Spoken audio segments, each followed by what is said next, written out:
Good morning, distinguished professors and teachers. I'm honored to stand here to talk about my topic today, a smart DNA nanorobot for microRNA detection and fluorescence tracking in extracellular vesicles. I'm Zhu Yuruchen from Naval Medical University in China. So to begin with, I will show you why we chose this topic. Extracellular vesicles, or EV, are nanoscale vesicles secreted by cells and encapsulate many bioactive cargo, as I shown in the left figure. And therapeutic extracellular vesicles exhibit heterogeneity and is crucial to track spatial-temporal distribution of EV, loaded functional molecules, and elucidate its cell targeting and efficacy. Among those functional molecules, microRNA are very powerful genetic regulators with EV. So the question is, how to precisely track EV containing therapeutic microRNA? According to our previous publication, we found that microRNA 21 play a key role in specific EV. We do some high-throughput RNA sequencing on EV derived from human umbilical cord mesenchymal stem cells, or UMSC-EV. We found that microRNA 21 is the highest abundant microRNA in UMSC-EV. So the question is, how to precisely track UMSC-EV containing microRNA 21? Fluorescence probes composed of tetrahedral DNA nanostructures, or TDN, have been proven to have strong programmability and great stability.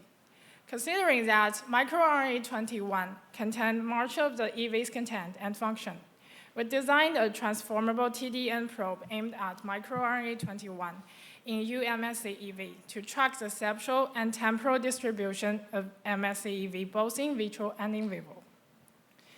Next, I will show you our research methods.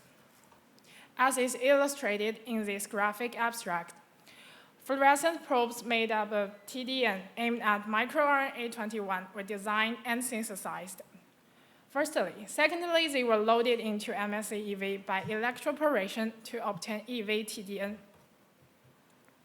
In EV, the combination of TDN and microRNA 21 lead to the transformation of DNA nanostructure, which could amplify the intensity of fluorescence signals. As I shown there, they were changed from the shrunk shape to the expanded shape. Thirdly, EV-TDN was co-incubated with cells or injected into mice. Finally, based on the principle of fluorescence energy transfer, or FRET, a specific light was excited, and for the specific labeling of EV-TDN, thereby verifying the fluorescence tracking capability of EV-TDN both in vitro and in vivo. Then I'll show you some results from my research. Firstly, by characterization, we verified that TDN was synthesized and could bind microRNA 21 to transform into a more stable structure, as is shown in Figure A. Secondly, we optimized the number and the position of fluorescent groups on TDN. The transformation of DNA achieved a fluorescence switch, which generated a stronger emitted cyan 3 light compared to the cyan 5 light in the control group. Thirdly, we evaluated the labeling efficacy and photostability of EV-TDN under nanoflow cytometry as shown in Figure A.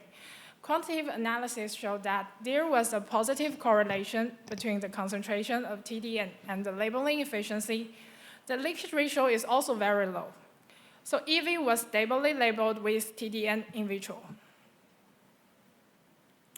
Fourthly, we incubated EV-TDN with cells, and the internalizing of EV-TDN into cells led to a larger positive cluster of specific fluorescence.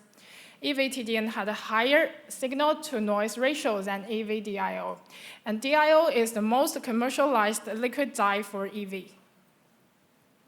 Fifthly, we addressed the distribution and toxicity of EV-TDN by in vivo imaging system. As shown in this figure, EV-TDN can precisely and quantitatively trace the behaviors of EV in vivo and exhibited superior tracking capability of EV to EV-DIO. And those frozen sections also show the same results. The frozen sections of the lung revealed again that EV-TDN had a higher signal-to-noise ratio than DIO. So I want to emphasize our innovations here. Common tagging strategies are limited to differentiating functional EV. And as I posted the former reviews provide the detailed table here.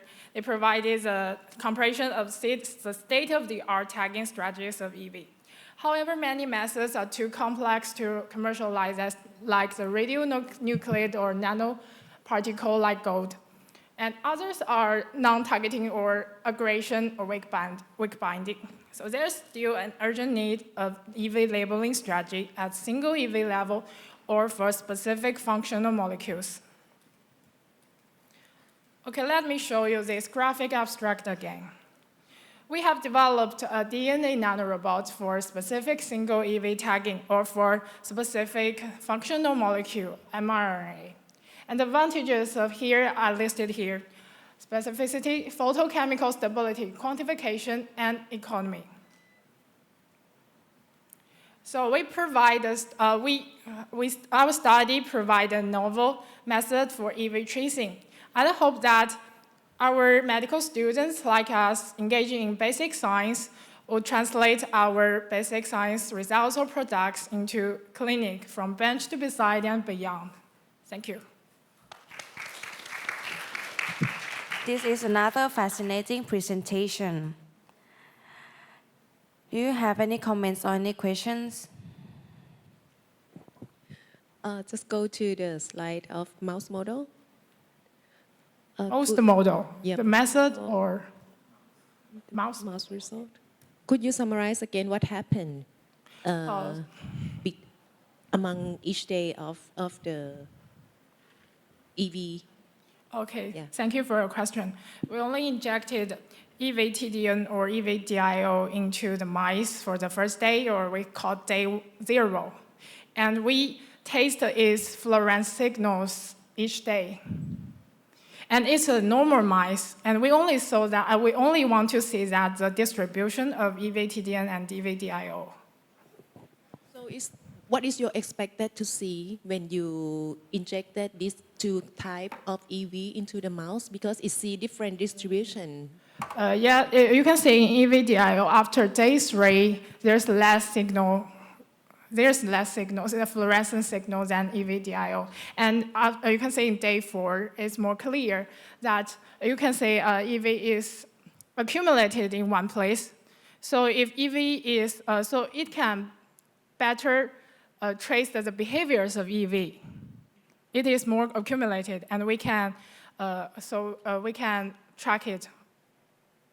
It has a more, it has a high fluorescence signal. It's accumulated in one place. Yeah, so we call it the signal ratio, the SNR ratio is high. So what happened on day 6? So you see only some spot of the fluorescence in some organs. So what happened on day 6, just for example? It's metabolized by the body. It's moved out from the body because we know that EV will be metabolized by our cell, by the body.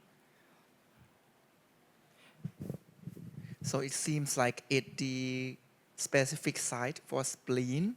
Yeah, spleen is on day 6. Day 1. Oh, this one. Okay.